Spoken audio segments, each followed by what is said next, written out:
Hello and welcome to another episode of the Farr Show, where I'm Damien Farr, and tonight we are talking about Werewolf by Night. And I know what you're thinking, Damien, why are you in black and white? Well, we're talking about Werewolf by Night. Why wouldn't I be in black and white? I mean, it's just an obvious situation to be in here. Where, I also know what you're thinking. You're blending into the background. Let's do this a little bit. There we go. That's not gonna help at all.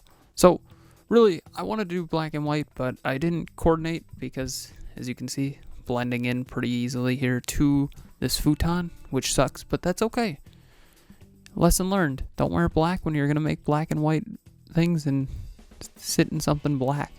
Because you and I can obviously tell there's a difference, but the camera does tell there's a difference, but the editing software doesn't tell there's a difference too much. But that's not important. So, why are we talking about Werewolf by Night? Well, I've watched it twice now, and I think this is one of the Marvel Cinematic Universe's best objects or best things that they've made so far.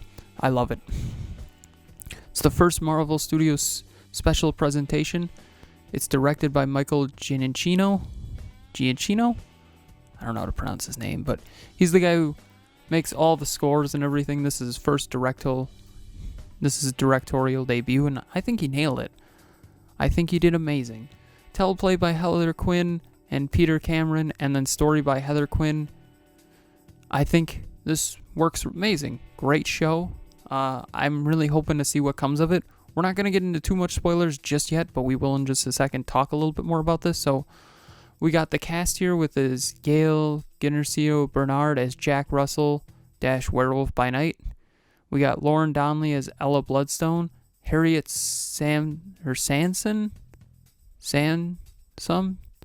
Harrison as Verussa Bloodstone.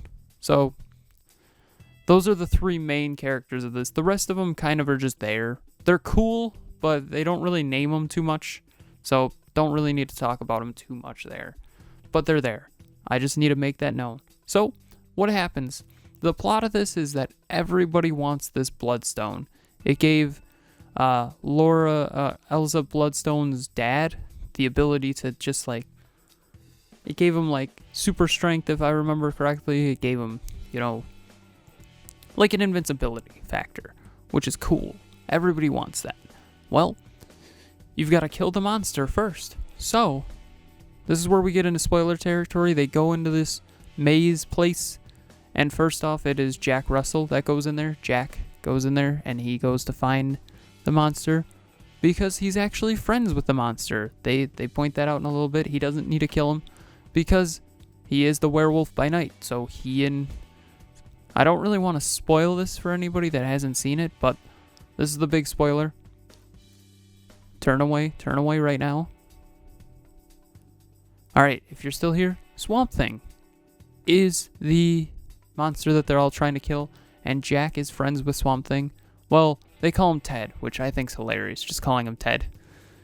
Just call him Ted. And I'm like, really? Ted? Alright, whatever. And I thought that was kind of cool that they gave him a human element. I get that he was supposed to be human before, but I think that was kind of cool.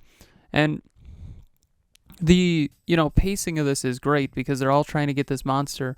Well, Jack and Elsa work together so she can get the Bloodstone and he can get his friend free, Ted. So they go to free Ted. Obviously, something goes wrong. When picking up the Bloodstone, Jack, it rejects him.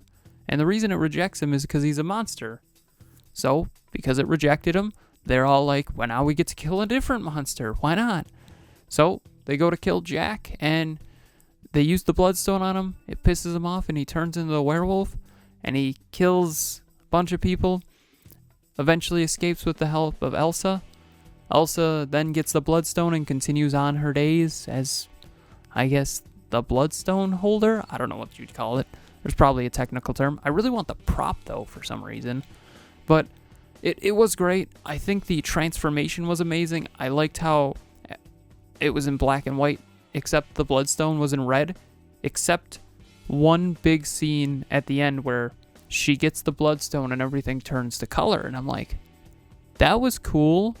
So what I gathered is the idea is they all saw this in color, obviously. They were seeing color But the reason we didn't see color is because it wasn't in the rightful owner's hands. Once it came to the rightful owner's hands, color was restored, which was kind of cool to see. Am I going to do that here? No, we're just keeping it all black and white. Let's just be honest there. But I thought it was really interesting that happened. I thought it was a cool idea. And then the ending when Ted and Jack are together, I thought that was kind of cool. That little bonding time, seeing that they've been friends for a while. I really want a Swamp Thing figure now, and I know it's going to be hard as hell to get. I also want a Daredevil action figure, and I know that you can get a Swamp Thing piece with Daredevil, so maybe Swamp Thing? Man-Thing. My apologies. Swamp Thing was DC. Brain fart. Did I say Man-Thing at the beginning? If I didn't say Man-Thing at the beginning, my apologies. Man-Thing. Ted. I'm just going to call him Ted. I want a Man-Thing figure, though. So, have you seen this Marvel special presentation of Werewolf by Night? Tell me in the comments below what you think of it. If you haven't seen it, this is one that I think you should see. It's definitely worth the hour that you watch. Don't forget to like, share, comment, subscribe, hit that bell icon, and have a far off night.